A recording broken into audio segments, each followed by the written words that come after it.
Reading from Srimad Bhagavad Mahapuran, Canto 1, Chapter 1, श्लोक संख्या 1। बेलवन, महाबन, दाऊजी ये सब वगैरह बोलते हैं, लेकिन इतने चीज तो हम लोग प्रायः बोल देते हैं। तो उसमें जो गोवर्धन बोलते हैं तो हम लोग गोवर्धन वाले एरिया में भी बैठे। गोवर्धन जो है वृंदावन से तकरीबन 25-30 किलोमीटर की दूरी पर होगा, और मथुरा से भी वही 20-25 किलोमीटर की दूरी पर, करेक्ट ना? तो ये मैंने समझ के मानिए कि मथुरा से भी वही 20-25 और वृंदावन से भी 30 किलोमीटर की दूरी पर है, जहाँ पर हम लोग अभी हैं। अदरवाइज गोवर्धन तो 20 किलोमीटर दूरी पे आ जाता है। ठीक, तो गोवर्धन जो है शास्त्रों के अनुसार से गोवर्धन पर्वत पहले बहुत ऊंचे थे और बहुत बड़े थे, जिसके कारण कृष्ण भगवान की इतनी गायें होती थी, 9 लाख गायें होती थी। सबके सब गाय, बछड़े, बैल, सांड सभी मिल करके वो पूरे जगह छा जाते थे, और सारे उनके गोप बालक बच्चे और जो सीनियर जो गोप होते थे वो सब लोग इधर ही आकर के गऊ में अपने चराते थे। तो अभी हम लोगों के समक्ष जो है गोवर्धन थोड़े से छोटे हो गए, यहाँ से अभी खड़े होके देखिएगा तो सामने नजर आएंगे गोवर्धन। और वैसे गोवर्धन जी का शिला यहाँ पर ला करके रखा हुआ है, यहाँ का लोग परिक्रमा करते हैं गोवर्धन शिला दर्शाया हुआ है। तो ये सब जो एरिया था ये सब गोवर्धन एरिया। हम लोग यहाँ से भी 3 या 4 किलोमीटर आ गए हैं, कहाँ से? पारसौली से, वहाँ से 4 किलोमीटर आ गए चंद्र सरोवर से। तो चंद्र सरोवर भी गोवर्धन जी का हिस्सा था, और गोवर्धन जी तो है ही है। तो अभी जो प्रेजेंट गोवर्धन जी हैं उनकी नासिका चंद्र सरोवर हो गया, उससे थोड़ा और आगे हम लोग पैंठा में आ गए। तो इस जगह की थोड़ी सी आपको हम थोड़ा सा इसके बारे में जानकारी दे देना चाहेंगे कि देखिए, चंद्र सरोवर से वहाँ पर रास लीला चल रही है, भगवान की महारास लीला चल रही थी। रास लीला और महारास लीला में क्या अंतर है?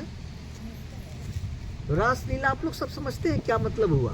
रास लीला तो हम लोग सुनते हैं। रास लीला वो चीज है जिसमें भगवान अपना सानिध्य जो है ना वो गोपियों को दे रहे हैं।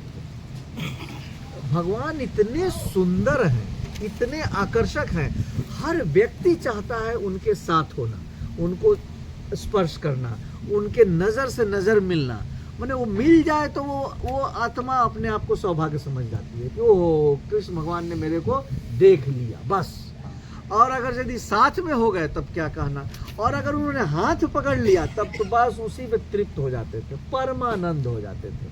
और उसके साथ जो नृत्य करना, तो ये सब जो है सो प्रकाष्ठा है आनंद की। तो यही भगवान के साथ नृत्य करने की चीज को, माने एक्टिविटीज को क्या बोलते हैं? रास लीला। तो रास लीला में क्या होता है कि गोपियां होती हैं, राधा रानी होते हैं और कृष्ण भगवान होते हैं। और एक चीज और है, ये रास लीला हो या महारास लीला हो, पुरुष एक ही रहेगा, बाकी सब क्या है? गोपियां हैं, स्त्री हैं, पुरुष सिर्फ कृष्ण है। तो पुरुष कृष्ण राधा रानी के साथ बीच में नृत्य कर रहे हैं, और उनके चारों तरफ असंख्य गोपियां नृत्य कर रही हैं, हजारों की संख्या में। तो इसको बोलेंगे रास लीला। अच्छा, और दूसरा है महारास लीला। जितनी गोपियां हैं कृष्ण भगवान अपने आप को उतने विस्तारित कर लेंगे। क्या करेंगे? विस्तारित। और विस्तारित कैसे करते हैं? कौन सा तत्व लागू होता है विस्तारित करने में? ओम पूर्णमदः पूर्णमिदं पूर्णात् पूर्णमुदच्यते पूर्णस्य पूर्णमादाय पूर्णमेवावशिष्यते। पूर्ण से आप कितना भी निकाल लीजिए फिर भी ये पूर्ण बचेगा, जो निकलेगा वो भी पूर्ण है, और पूर्ण से आप पूर्ण जोड़ दीजिए फिर भी पूर्ण बना रहेगा। तो भगवान श्री कृष्ण, ये वेद का वाक्य है, तो भगवान श्री कृष्ण है अपने आप को विस्तारित कर सकते हैं। फिर विस्तार जो उनका किया हुआ है वो फिर उसको समेट सकते हैं, उनकी इच्छा के ऊपर है। तो कृष्ण भगवान मान लीजिए कि यहाँ पर अभी 60,000 गोपियाँ हैं, तो कृष्ण भगवान क्या करेंगे? 60,000 में अपने आप को विस्तार कर लेंगे, और हर एक गोपी के साथ एक कृष्ण प्रेजेंट रहेंगे।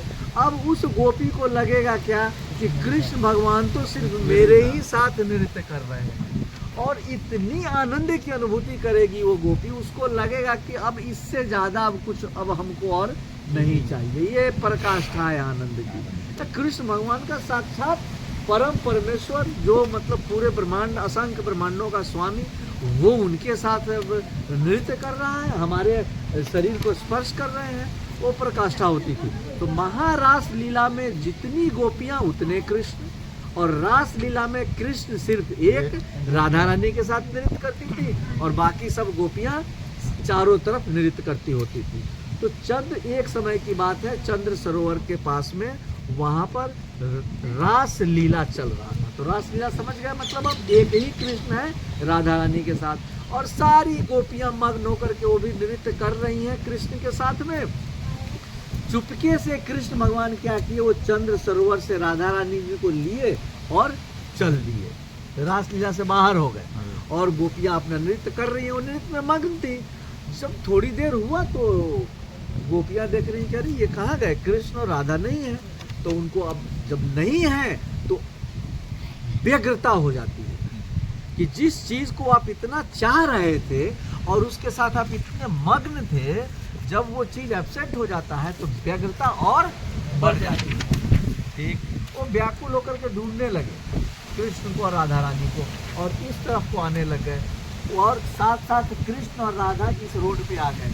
कुछ दूर तक जब आए, 1 किलोमीटर 1.5 किलोमीटर चल के आए होंगे, तो राधा रानी बोलती है क्या कि भाई मैं कृष्ण जी, मैं जो है थक गई, अब मैं नहीं चल पाऊंगी।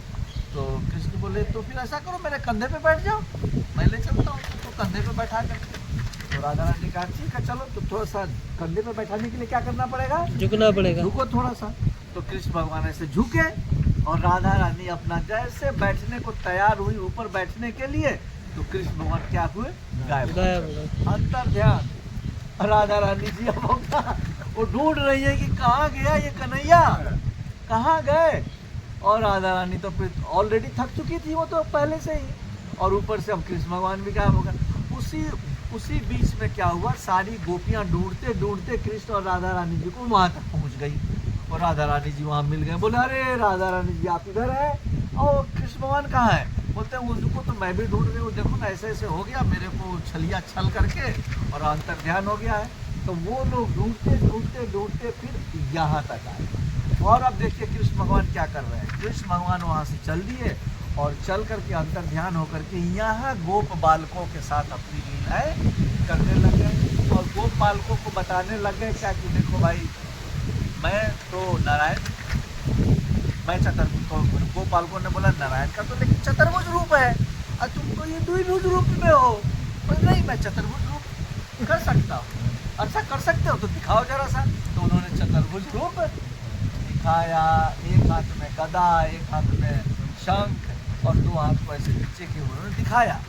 दिखा करके तो बाल बाल मान गए, ठीक है भाई तुम नारायण भी हो सकते हो। उसी बीच राधा रानी ने सारी गोपियों को भेज दिया कि जाओ कृष्ण को ढूंढो। तो गोपियाँ यहाँ ढूंढते ढूंढते आई, और आकर के कदम वृक्ष से पूछी भाई वो कहाँ है, यहाँ कृष्ण आए ना। तो हाँ आए, यहाँ है। तो यहाँ आ गए। तो यहाँ आकर के गोपियों ने देखा कि ये तो हाँ ग्वाल बाल के साथ एक बैठा हुआ है, व्यक्ति बैठा हुआ है, अपना लाला जैसा लगता है, लेकिन ये तो चतुर्भुज रूप, ये अपना कृष्ण नहीं है। और वो फिर वापिस हो गई। वापिस होकर के राधा रानी जी को बोली कि भाई वहाँ तो नहीं मिले। हाँ देखा वहाँ एक बैठा हुआ था, कृष्ण जैसा बैठा हुआ था, लेकिन वो चतुर्भुज रूप में है। तो राधा रानी बोले चलो हम भी देखते हैं।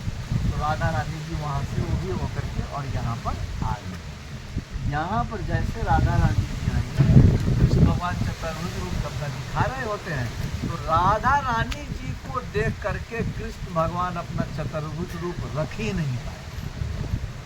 बात समझ गए आप लोग? तत्व का दृष्टि है, तत्व की दृष्टि से इसको देखिए क्या चीज कि राधा रानी कृष्ण भगवान की आह्लादनी शक्ति, जैसे आह्लादनी शक्ति आई तो कृष्ण भगवान कोई भी अपना चेहरा बना रखे हो, बहुरूपिया कुछ भी हो, तो उनको अपने ओरिजिनल स्वरूप में आ जाना पड़ेगा। तो वो चतुर्भुज रूप से किस रूप में आ गए? राधा रानी बोलिया नहीं तो यहाँ बैठा हुआ है नटवर, सारी गोपियाँ यहाँ पर आकर के उनको पकड़ ली। तो उनके जो 2 हाथ जो थे चतुर्भुज से, जो 2 हाथ वो दोनों हाथ जो है, जैसे राधा रानी जी का दर्शन हुआ तो वो दोनों हाथ उनके शरीर के अंदर पैठ गया। क्या हुआ? पैठना मैंने घुसना। ये हाथ कहाँ चला गया? शरीर में चले गए। पैठ गया। इसीलिए इस जमीन, इस जगह का नाम पड़ गया पैठा। क्या पड़ गया नाम? पैठा। क्लियर हो गया? इस जगह का क्या नाम है? पैठा। और चतुर्भुज रूप में भगवान यहाँ पर विराजमान है। आठा आठा अब सुनिए, गिरिराज जी को भगवान ने क्या किया था? उठाया तो था।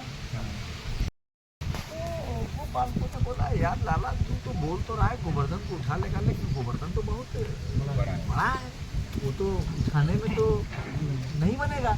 तो ये बोला कि नहीं नहीं मैं उठा लूंगा। बोला यार कैसे, मेरे को कैसे पता चलेगा, भरोसा कैसे हो हम लोगों को कि तुम जो है सो उठा लोगे? तो ऐसे लड़कों ने देखा होगा गोपाल को, कहा कि देखो ऐसा करो, अगर यदि तुम ये पेड़ है ना कदम का पेड़, तो हाँ ये पेड़ है कदम का पेड़, इसको अगर यदि तुम ऐंठ दोगे तो हम समझ जाएंगे कि तुम ताकतवर हो। और ऐसे तो तुम्हारा बाजू बहुत सॉफ्ट लग रहा है, इससे तो कुछ होने जाने को है नहीं, लेकिन यदि तुम इसको अगर ऐंठ दोगे तो हम मान जाएंगे, इतना भरोसा हो जाएगा।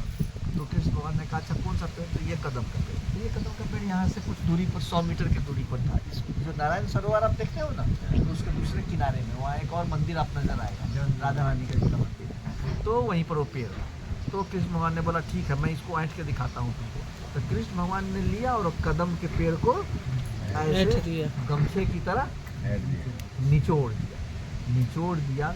तब गोपाल को ने बोला अपना लाला उठा सकता है, पेड़ को अगर ऐंठ दिया है तो इसके पास ताकत है, उठा ले। तो वो पेड़ यहीं पर, यहाँ से नारायण सरोवर के दूसरी तरफ अभी तक वो था कदम वृक्ष ऐठा। अभी कुछ दिन पहले वो कदम वृक्ष ने अपने शरीर को छोड़ दिया, तो वो सूख रहा था, तो उसको ग्लास में कर करके और उसको रखा हुआ है दर्शन के लिए। भाई आप उसका शरीर का आप दर्शन कर सकते हैं। तो वो हो गया ऐठा और ये हो गया पैठा। ऐठा पैठा जगह का नाम।